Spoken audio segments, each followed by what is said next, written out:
હવામાન નિષ્ણાત આંબાલાલ પટેલે ગુજરાતમાં ફરી એકવાર હવામાન પલટાની ગંભીર આગાહી કરી છે. આ ફેરફાર જગતના તાત માટે ચિંતાજનક સાબિત થઈ શકે છે તેમ તેમણે જણાવ્યું છે. પટેલના મતે રાજ્યમાં એવી સ્થિતિ સર્જાઈ શકે છે જે ખેડૂતોના મોઢે આવેલો કોળિયો છીનવી લે. આ બદલાવની સીધી અસર ખાસ કરીને કૃષિ ક્ષેત્ર અને પાક પર પડવાની ભીતિ છે. હાલમાં રાજ્યના વિવિધ ભાગોમાં ઉત્તરથી ઉત્તર પૂર્વ દિશાના પવનો ફૂંકાઈ રહ્યા હોવાનું જાણવા મળ્યું છે. અમદાવાદ અને ગાંધીનગર સહિતના શહેરોમાં સવારથી જ વાદળછાયું વાતાવરણ જોવા મળ્યું છે.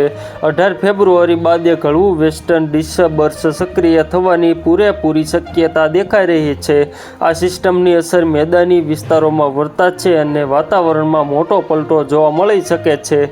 આ વેસ્ટર્ન ડિસ્ટર્બન્સને લીધે કચ્છ અને રાજસ્થાનના સરહદી વિસ્તારોમાં વાદળોની અવરજવર વધી જશે.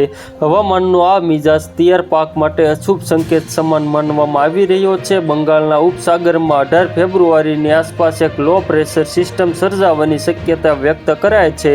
આ સિસ્ટમ વધુ મજબૂત બનીને વેલમાર્ક લો પ્રેશરમાં ફેરવાય તેવા સંકેતો છે.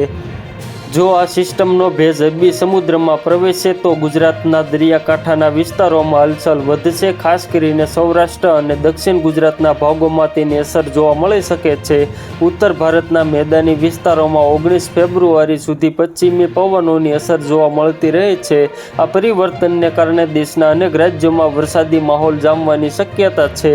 તો મિત્રો, હાલ માટે એટલું જ. ફરી મળીએ નવી અપડેટ અને નવા સમાચાર સાથે. તે પહેલાં ખાસ કરીને વિડીયોને એક લાઇક અને RTV ગુજરાતી ન્યૂઝ યુટ્યુબ ચેનલને ખાસ કરીને સબસ્ક્રાઇબ કરવાનું ભૂલતા નહીં મિત્રો.